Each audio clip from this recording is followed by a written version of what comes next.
Hello,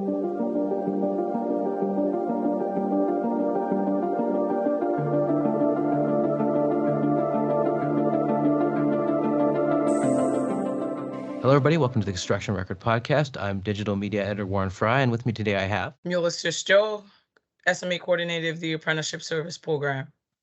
And you're here today because we're going to talk about diversity and inclusion in the construction industry and what you've done to try and encourage that and to achieve it.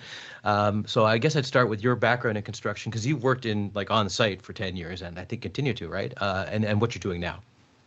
So right now I've been tasked with promoting and recruiting brand new first-year apprentices to get into carpentry, flooring, and drywall. Mm-hmm. And I am the coordinator of that program currently. And how did you get into construction in the first place? So I began my journey by completing my pre-apprenticeship through the Scarborough Center for Alternative Studies, and then I went on to join Local 27 and begin and complete my apprenticeship with Local 27. Mm-hmm. And what you're doing with the Carpenters Council, probably not in total, but part of it is diversity and inclusion. And maybe you could go into what progress is being made on that front. There's a lot of progress that's being made. I'm also the committee member of the Equity and Diversity Committee. We have a representative for that committee, and Chris Campbell, and he basically is the director of that program for all of the province. Mm-hmm. And in that program, we're basically implementing policies to make the trades more diverse and inclusive for everyone who wants a chance to join. Well, what shifts have you seen, because you've been in the industry about a decade or so, what shifts have you seen, including yourself, in terms of inclusion, diversity, like on the work site and off the work site? I would say a lot of the contractors and also the journey persons on site are now more aware of yes, we have to be more inclusive, and they make that effort with everyone that walks in those doors to make sure they're included in everything that's going on. In the last few years, we've seen way women coming in, which is a big deal. For me, that's really big, because starting out, I used to be one of maybe 2 women on site, if that. Mm-hmm. Or I'm usually used to be the only woman. So I'd say there's a lot of change, and it's really great to see.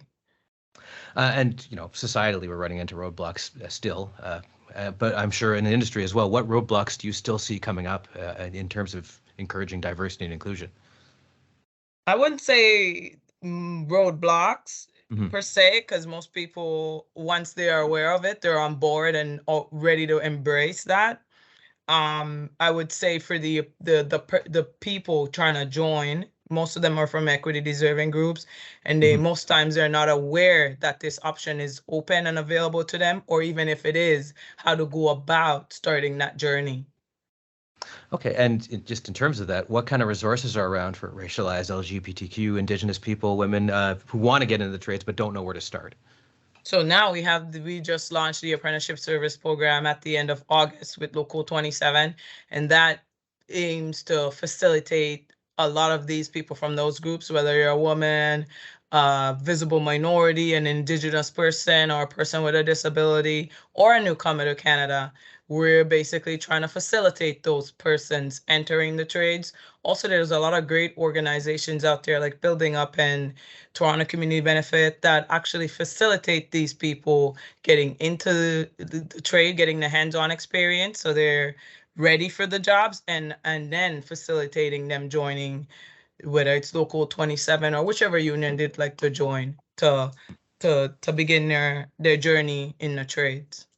In terms of retirement of older workers, I guess it's kind of a 2-part question. There's clearly a labor shortage because of that, which means we need more workers. But also, do you find with younger workers, they just got a better attitude or a different attitude towards this than, say, somebody in their 60s who's about to retire? I would say yes. I feel like all the young people, they just want an option. And once they're aware of it or how to go about it, then they're already on board with that. Yeah. Okay, and what are the experiences of young workers? What do you see as you bring people into the trades? What's their feedback to you? Most persons are just happy and excited. If I match them to a job, I get a call back and like, thank you so much. I really appreciate this, or just even having the my number or any other rep's number, where if they're having issues, they can call and get some advice or feedback on how to assess the situation. Mhm. Have you seen culture on site and off sort of change? Because it's a well-known and maybe not entirely unfounded legend that construction can be a tough place to work. It could be sometimes bullying. Has that changed a lot in your time in the industry? It's changing because I've witnessed myself Hmm.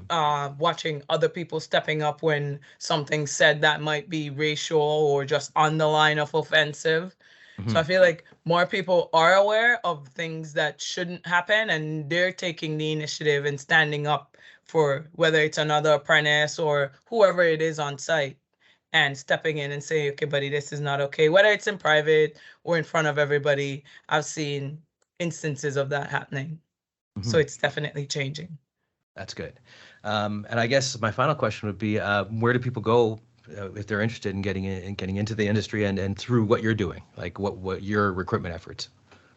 So we have a website, the Apprenticeship Service Program. It's not officially launched yet, but it should be launched at some point this week. You can Hmm. also reach out to the Carpenters Union or to me by email at mjoe@thecarpentersunion, and you can go from there with facilitating you joining the trades. So the website will be up at some point later this week. You can actually hit a link on there and get your process started. You can also visit the Carpenters Union. They have a link on there where you can start your journey to start your apprenticeship.